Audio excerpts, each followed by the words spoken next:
Барлықтарыңызға сәлем. Бүгін ерекше десерттің бірі профитроли жасап үйренеміз. Балаларға сөзсіз ұнайды. Міндетті түрде аяғына дейін қарап менімен бірге жасаңыздар. Ол үшін ыдысымызға 120 грамм су, 120 грамм сүт құямыз.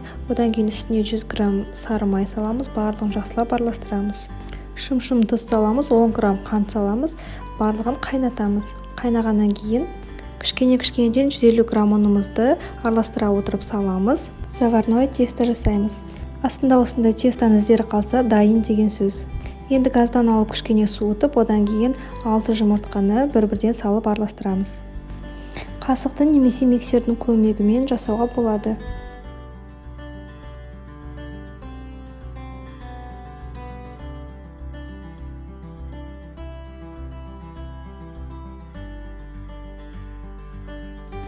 Міне біздің тестамыз дайын болды. Осылай қасықтан 3 бұрыштап түсіп тұрса дайын деген сөз. Енді оны мешочекқа саламыз.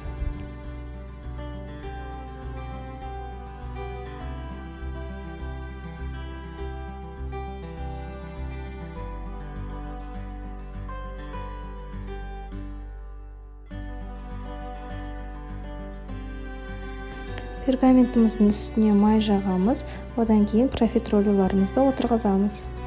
Арнайы мешочек пен насадка пайдаланса өте әдемі болып көрінеді.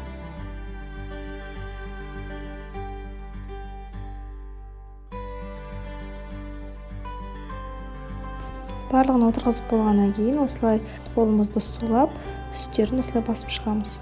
Қызып тұрған пеште 200 градуста 20 минут, одан кейін тағы да 180 градуста 10 минутта пісіріп аламыз. Өздеріңіздің духовкаларыңызға байланысты. Енді кремін дайындаймыз. Ол үшін құрғақ салқын ыдысымызға сливкемізді құямыз. 300 грамм салқын сливкемен 30 грамм қантымызды жақсылап миксердің көмегімен араластырып шығамыз. Одан кейін мешочегімізге салып аламыз. Профитролиларымызды тесеміз. Мешочектің көмегімен арасына кремімізді салып шығамыз.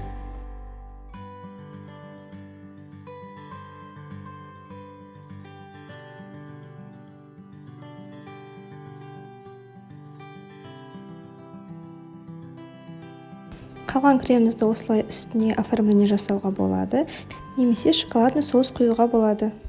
Кремді үстіне жаққаннан кейін мен сахарная пудра сеуіп қойдым. Видеоны соңына дейін қарағаныңызға рахмет. Лайк басып, комментарий жазып кетіңіз. Тіркелуді ұмытпаңыз және де достарыңызға жіберіңіз. Менімен болғаныңызға рахмет. Ас болсын.